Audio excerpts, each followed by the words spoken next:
Hi guys, Leo FX Model Miniatures back again. As I said, I've just update on this this little Ywing now. Just a little bit more about it, really. As you know, I'm working on the Return of the Jedi 14-inch Ywing as replicas. I built my own after a lot of research. I built one for the lovely man casting many of the parts for me, Ed Francais. Thank you, Ed, again. But I wanted to have a little bit of fun with one. And having never painted a gold 2, excuse me, just fancied a stab at it. So what I did, what actually drove me to do this, I made a massive boo-boo on the engine cans when I originally patterned them. We all make mistakes. I made a whopper. When I made the masters for these engine cans, obviously they had a casting internal support, which when you've got the slot in the engine and it slips over the wing, it holds the engine in the correct position. So you just slide the engine on the wing and bond it. Job done. And I sent these off to Ed, and I'd put the internal bulkhead in the wrong position. I'd actually used the other side of the markings I created, and this wasn't noticed until Ed had cast like 3 pairs of them.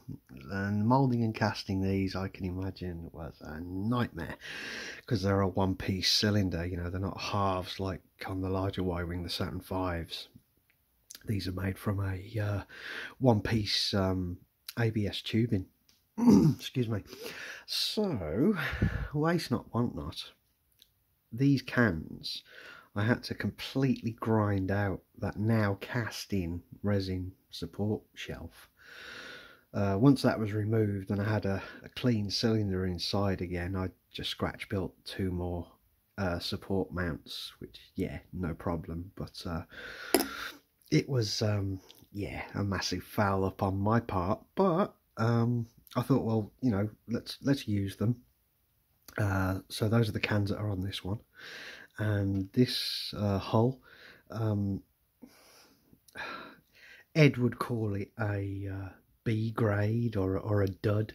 It's really not. I mean, it took me all of like a few minutes just to repair a couple of air bubbles in the front shoulders that get covered by kit parts anyway.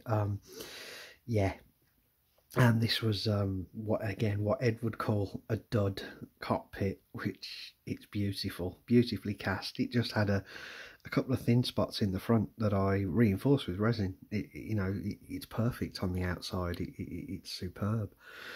So yeah, I just cobbled this together, really, with the intentions of doing a New Hope paint job on the Return of the Jedi castings. Now, as I said in the other Ywing video the other day, a lot of the generic parts on this one, which was a great number, were actually cast into the hull. So what I did with this, I just had a little bit of fun, and I swapped out some details, such as, you know, I think that's a turbo from the RE30 Renault. There's another piece from the Kawasaki, which is also a donor for this actual model. Yeah, so I just swapped out a few parts on the hull itself. I think that was a brake caliper from the Tamiya RZ250, something like that. I just stuck that there. It's a bona fide Jedi kit. So just have some fun, you know. I'm not following a studio miniature. It was mainly to just have a crack at the paint job. And then what I did was one really niggly detail that's on the Return of the Jedi one. I mentioned this the other day, is this gun. This upper gun on the Jedi model is it's a Prince of Wales turret with a small Morse Carl single barrel coming off. So what I did, I swapped out these guns again, just for a laugh, and I used the Tamiya Vosper machine guns on the top, which kind of resemble what are on the original larger filming miniatures. So yeah, just had a bit of fun with that really, and that's what it was all about. Just to get it to painting stages, just to have a little bit of a mess around with the paint on it, painting something I'd not painted before. So I went with Gold 2, and yeah, as you can see, it's very much got its own appearance. Excuse me. As I said before, it was completely base coated in Reefer White. Now Gold 2, it's very simplistic on weathering. It's not got as many elaborate colours over the hull, and especially the engine domes. The engine domes, obviously, you can notice there's no yellow band around these. It just has the blue banding. But I thought, well, it is attractive with its rusty piping and whatnot. So yeah, I went the base coat. Then I went all just the basic markings, such as masking off these blue bands with a lot of latex work applied, masking off the yellow stripe. Now, starting at the cockpit on Gold 2, honestly, I think it's one of the most elaborately painted. It's got so many tones upon it. I mean, you've got the Reefer White base coat, then you've got the light blue canopy, but you've also got quite a heavy use of blacks on there, which have all been misted out here. And then you've got this nose here, which is actually Archive X Foundation. Now, Foundation's also used on the nose of the Golf 5 Ywing, but it's a lovely colour. It's such a strange colour to see, on a spaceship. So that was fun to do. The yellow in this case was SP Armour. That was pretty much easy to nail down. And then we got round to the side stripes, which are dark light grey, again with some latex work along there. Just simple fare, really, simple latex work. As you can see here, if I get up close to the nose, you've got some latex work, which is revealing the Reefer White base coat, and then just with an artist brush, as per the larger prop, just some topically applied, I think that was Reefer Grey Dark, just dotted around there with an artist brush. So that was all dark Reefer Grey. You've got these two big streaks here. Now I kind of overdid those. I struggled at this scale, not as much as say on a Bandai kit. This is like nearly twice the size of a Bandai kit, but yeah, they went on a bit chunky.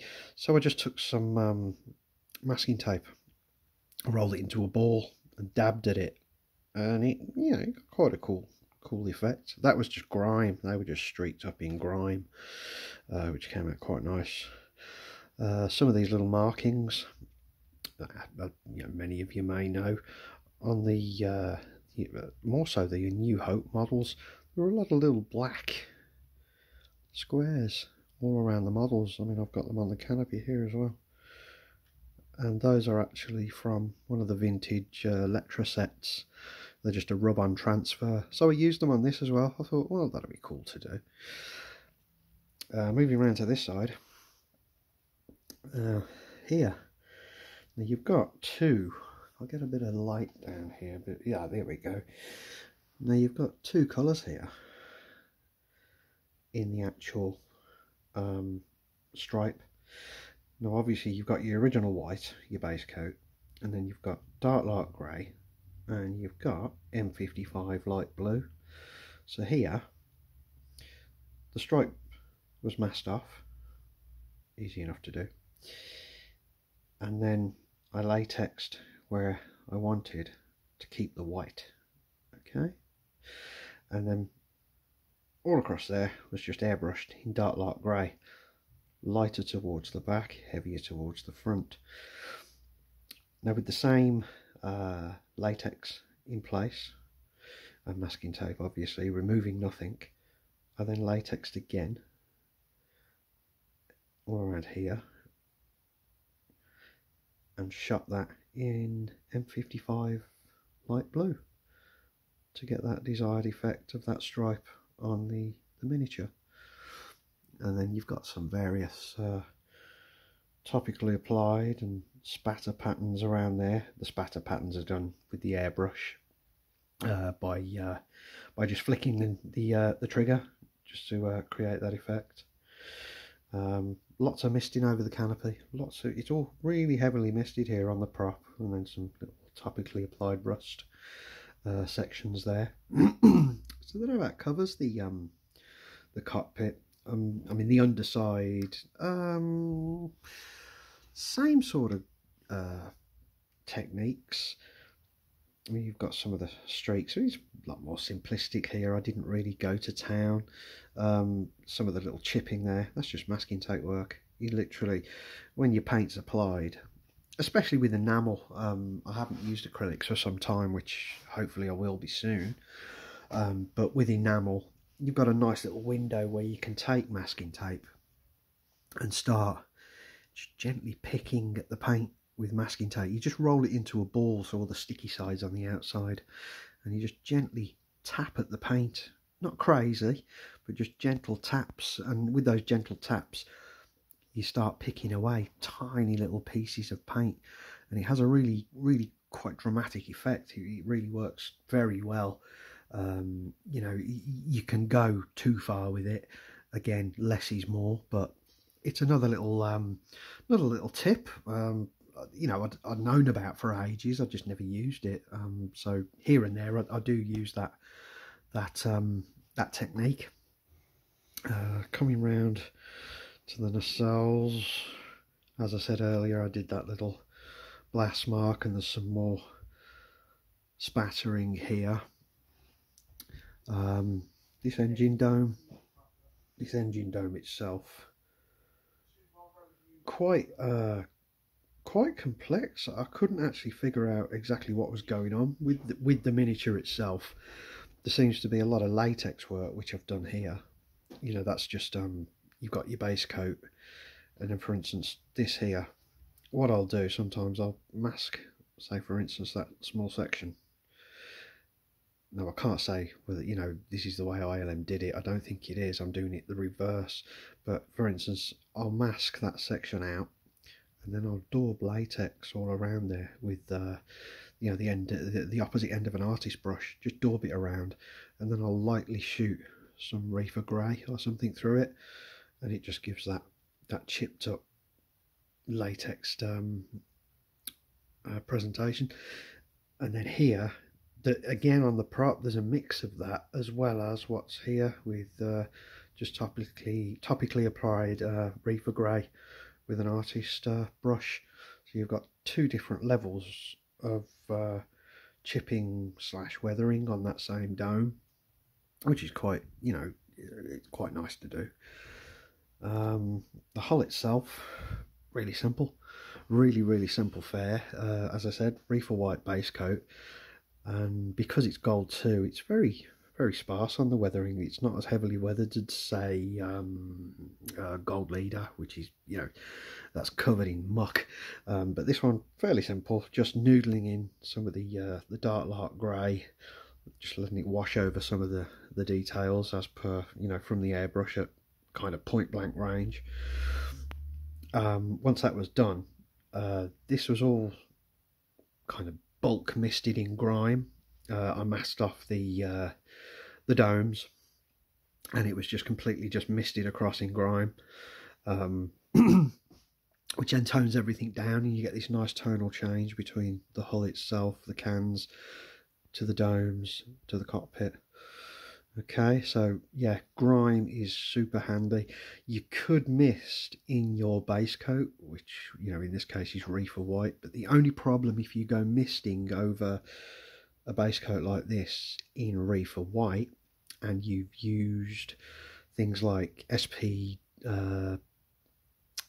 dark lark grey, and possibly, you know, maybe you've used engine black, the white misting will turn a lot of your weathering blue. it will have that effect. Now, you know, Dark more so as well. Well, Engine Black, you know, both of them will start getting a blue appearance. Be careful with that.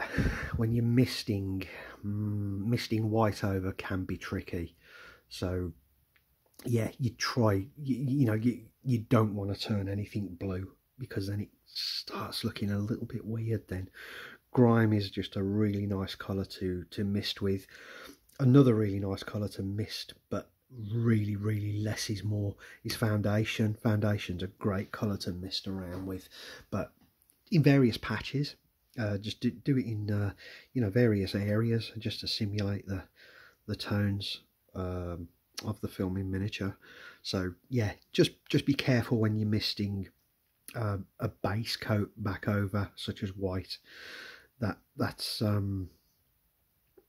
in many ways I'd advise against it, unless you're misting over where you've not got some pretty stark dark blacks and dark grey weatherings, because it will turn them a grey blue hue, which looks kind of weird. Yeah, and then it was onto the pipes. The pipe work, again, they look a bit stark here, but misting them earlier, they really look great to the eye now. But the pipe work itself is as per the originals in technique, which is just hand painted. Now, when you hand paint these, you're not trying to saturate these pipes in paint. As you can see, I've got like a almost patchy appearance. Yeah. Now, what you do in there, and when I do these pipes, I don't use white spirits as a wash. What I do, I use a naphtha or lighter fluid, Zippo fluid. And what I do, I just get a little bit of rust paint, in the lid of the jar, and I just put some of the naphtha into just a little cup, and I'll dip between until I've got a nice flow. Then I'll just brush over, and basically this rust initially will appear yellow. You'll just do just a tiny artist brush and run along there. It's pretty much as the ILM guys did it. These were all kind of hand painted. Some of them were latex, I think, and then misted over. And yeah, we'll never know for sure. But yeah, all I do, I take my artist brush, I just do one application, and then I'll probably just get a little bit more rust, load up my brush again, and then I'll dab at it. So I get all these varying levels. Painting these starkly, literally just getting paint and painting them all till they're almost brown. Yeah, that's the wrong way to go. You don't want to, saturate these in paint. Just a light brushing, almost so you can still see the base colour. I mean, if these to the eye, you can see the base colour through them. So that's all you're trying to do. You're just trying to tone them. And then if they're too stark, as I did earlier, just mist them out. I mean, you'll probably want to mist them out anyway, just to get a bit of tonal continuity through the through the model, so to speak. So yeah, that's another little tip. Lighter fluid. It's really good for little spot washes and splodges and stuff. Try it. It really sets up fast. As literally as you lay it down, it's almost dry within seconds. But you can then manipulate it quite a bit with just a bit more lighter fluid on the brush, or a cotton bud, or anything like that. So naphtha's really handy, and especially if you don't want to move paint around too much. It doesn't seem to mess with the enamel base coats as much as a white spirits would, for instance. If you go daubing too much, you're going to start affecting what's underneath. And then especially if you've got misting coats over a certain area, if you go daubing with white spirits, you're going to take the mist coat straight back to the base coat. Yeah, so naphtha, it's a really safe little way to apply these sort of details without too much risk to the actual paintwork, without having to use clear coats. I don't like clear coats. I can use them very well. You know, I've clear coated virtually every paint on every form of model with no ill effects. The only trouble with clear coats is I think they ruin the actual tones of the paint, especially weathering.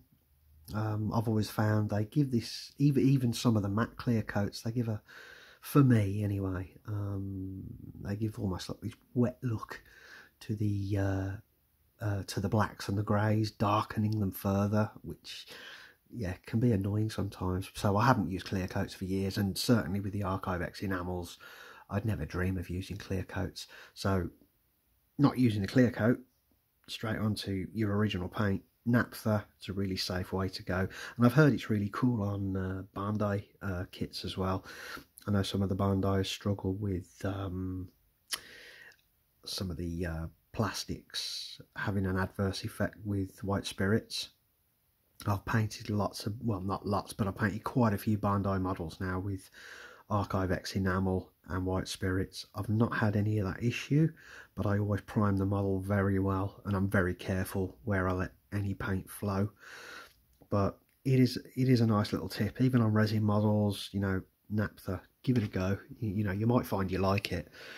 And that was about it, you know. I mean, there's not a lot going on with Gold 2 in regards to crazy paint techniques. As I said about latexing earlier, latexing is really straightforward to try and replicate various shapes, patterns and scuffing that ILM put on the original models. You know, we've got that down. Many people, I mean, there's people out there that are just far better than me at doing it. You know, latex, I find it kind of boring sometimes. It's really you know, latexing up pieces, and it can get a bit tiresome. But yeah, you know, latex application, we can replicate that really well. You know, what we can't replicate, you know, millimetre for millimetre are all the splodges. You know, that it's just not doable, and we're splitting hairs really. I mean, I did these earlier. You've got some of the spatter lines around the nacelle sort of clamp parts here, and those are the kind of effects that, you know, make it stand out a little bit. You know, they just make they add that little bit of filming miniature flair to what these models are. I mean, none of them make sense. You know, these are not physical, real world objects. You know, it's a complete it's all fantasy, guys. But what we do is we try and recreate that fantasy. You know, the Millennium Falcon's engine vents, you know, yeah, the streaking on that, I think it's physically impossible. But you know, it's ILM. It's ILM. They did it a certain way, and that's what we sit here pulling our hair out trying to replicate. But yeah, so there you have it. That is the Return of the Jedi casting Gold 2 custom, and it was really fun to do. You know, it was just a fun paint up. I really enjoyed the topical applications. I enjoy topical applications a lot these days. I find them ever so fun. So yeah, I hope you enjoyed it. It's certainly nice to get it finished up now. It's been sat, you know, just awaiting attention for quite some time really, this model, but I finally got round to finishing it. And tomorrow I resume work on the other Jedi Y-Wings. So yeah, there's going to come a point where I'm just going to be all Y-winged out, and I'll need a breather from these things. So yeah, some other things rattling around my brain, because yeah, there's only so many Y-Wings you can build, aren't there? But anyway, guys, thanks for watching, and I hope you enjoyed it, and I'll speak to you all soon.